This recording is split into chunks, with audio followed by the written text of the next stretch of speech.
En las primeras horas del 19 de marzo, Irán aseguró haber lanzado 9 misiles balísticos Khorramshahr, 4 hacia el corazón de Israel. No eran proyectiles comunes. Cada uno llevaba una carga capaz de fragmentarse en 24 submuniciones, pequeñas bombas que se dispersan en un radio de casi 8 kilómetros, cayendo sin patrón fijo sobre viviendas, carreteras, instalaciones militares y cualquier estructura expuesta.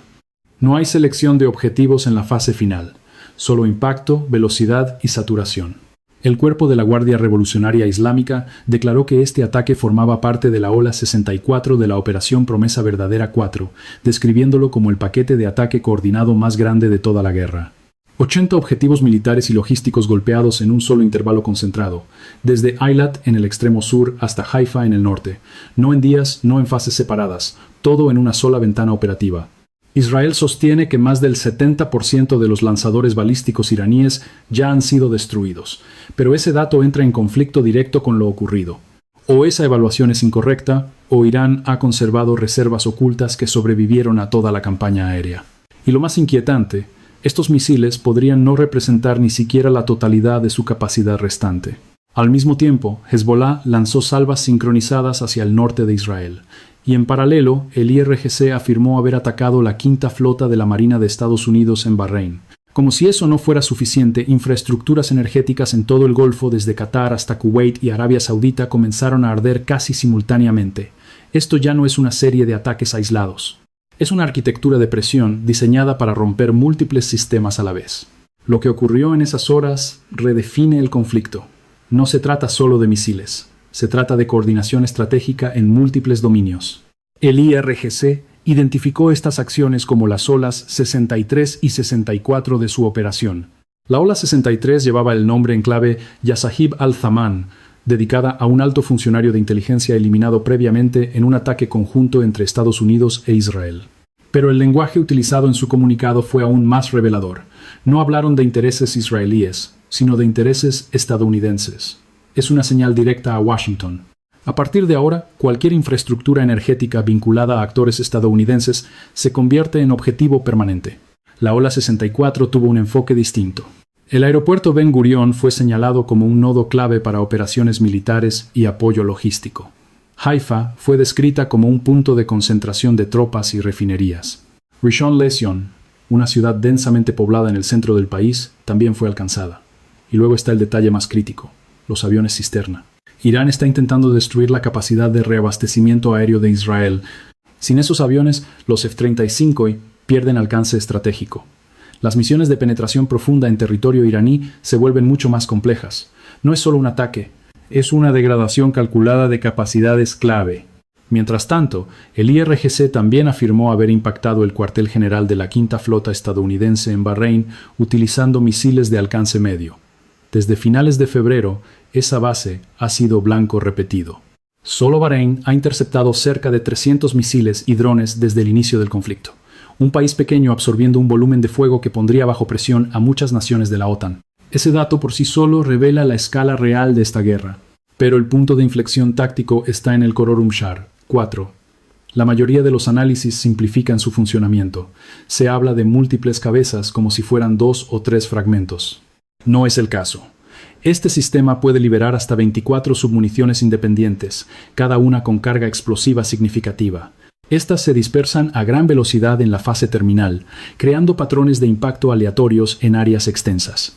Análisis de campo han confirmado zonas de impacto que se extienden hasta 11 kilómetros. No hay precisión quirúrgica, hay saturación masiva. El misil mide 13 metros, pesa cerca de 20 toneladas al lanzamiento y utiliza combustible hipergólico que puede almacenarse durante años. Eso reduce el tiempo de preparación a apenas 12 minutos. En vuelo, alcanza velocidades de hasta Mach 16 fuera de la atmósfera y Mach 8 al reingresar. La separación de la carga ocurre en la fase final, lo que significa que los sistemas de interceptación ya no enfrentan un objetivo único, sino múltiples amenazas descendiendo a gran velocidad. Además, incorpora un sistema de navegación en fase media que corrige la trayectoria fuera del alcance de la guerra electrónica terrestre. El problema para las defensas israelíes es estructural. Sistemas como Arrow pueden interceptar misiles balísticos en gran altitud, pero incluso una interceptación exitosa puede no detener las submuniciones si éstas ya han sido liberadas. Una vez separadas, son demasiado pequeñas, demasiado rápidas y demasiado numerosas. La única solución efectiva es destruir el misil antes de esa separación. Si no ocurre, el sistema defensivo queda saturado. Expertos israelíes han sido claros. Una vez liberadas las submuniciones, la interceptación se vuelve prácticamente inviable en condiciones reales. Este no es un fallo técnico. Es una limitación inherente al diseño del sistema frente a este tipo de arma. Y según varios analistas, Irán está utilizando estas cargas de racimo precisamente porque su número de lanzadores ha disminuido. Menos plataformas, más impacto por misil. Es una ecuación simple y está funcionando. Un alto funcionario militar israelí reconoció públicamente que, aunque su sistema de defensa aérea es uno de los más avanzados del mundo, no es hermético. Esa frase, breve pero contundente, cambia la lectura completa del conflicto. Cuando una defensa admite tener grietas, esas grietas ya están siendo explotadas, y lo que estamos viendo en el terreno lo confirma. Aproximadamente la mitad de los misiles balísticos lanzados hacia Israel ahora llevan cabezas de racimo. No es una excepción, es un patrón, y los impactos ya están dejando víctimas. 2 trabajadores de la construcción murieron en Yehud, cerca de Tel Aviv. No estaban en refugios, estaban al aire libre, en una jornada normal que se convirtió en fatal en segundos. Una pareja de más de 70 años murió en Ramat Gan, justo fuera de su sala segura. Un trabajador extranjero de 30 años falleció en Moshav Adanim por fragmentos de submunición el mismo 19 de marzo. En Cisjordania, 3 mujeres palestinas murieron por misiles iraníes, marcando las primeras víctimas en ese territorio desde el inicio de la guerra. Para el jueves, medios internacionales ya reportaban al menos 15 muertos en Israel, con cifras adicionales en territorios vecinos. La frase vuelve a aparecer: la defensa no es hermética. Pero lo que convierte esto en una crisis estratégica no es solo la tecnología del misil, es la coordinación. Mientras los misiles iraníes golpeaban el centro y sur de Israel, Hezbollah activaba el frente norte con una precisión sincronizada. No se trata de ataques aislados ni improvisados. El propio IRGC confirmó días antes que ciertas fases de la operación eran acciones conjuntas con la resistencia libanesa.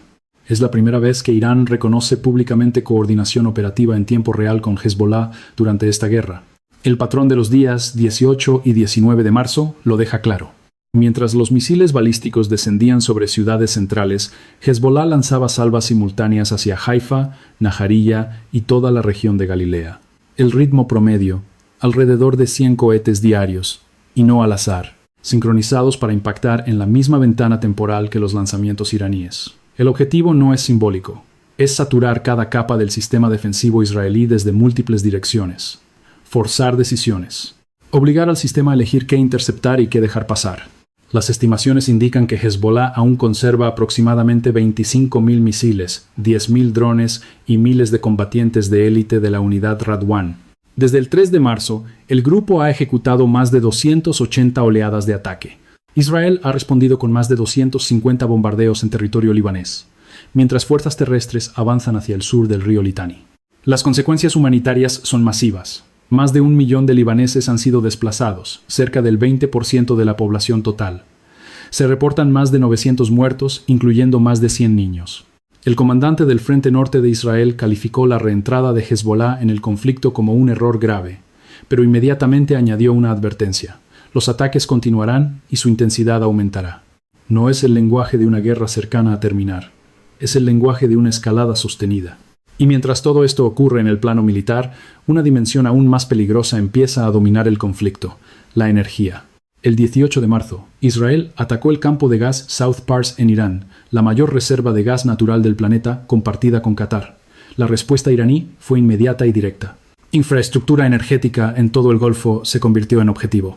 La ciudad industrial de Ras Laffan en Qatar, el mayor centro de producción de gas natural licuado del mundo, responsable de aproximadamente el 20% del suministro global, recibió impactos directos. Se reportaron incendios de gran escala y daños estructurales severos. La producción ya estaba suspendida por ataques previos, pero este nuevo golpe podría retrasar su reactivación durante meses. Arabia Saudita también fue alcanzada. La refinería de Yanbu, en el Mar Rojo, sufrió ataques, afectando rutas alternativas diseñadas precisamente para evitar el estrecho de Hormuz. Irán no solo atacó el suministro, atacó las rutas de escape. Kuwait vio 2 de sus refinerías envueltas en fuego. En Emiratos Árabes Unidos, instalaciones clave como Habshan y el campo Bab fueron cerradas. Qatar reaccionó expulsando a diplomáticos militares iraníes.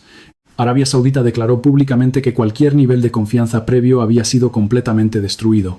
Los mercados respondieron de inmediato. El petróleo Brent superó los $113 por barril. El gas europeo subió más de un 50% desde el inicio del conflicto. El IRGC emitió una advertencia directa. Si los ataques continúan, la destrucción de la infraestructura energética será total y sostenida. No es retórica. Es una declaración operativa. La respuesta política no tardó en llegar, pero lejos de aclarar el panorama, lo volvió más confuso. Donald Trump advirtió que Estados Unidos podría destruir completamente el campo South Pars si Irán continúa atacando infraestructura energética en el Golfo. Sin embargo, 3 funcionarios israelíes confirmaron a Reuters que el ataque inicial contra ese mismo campo fue coordinado con Washington.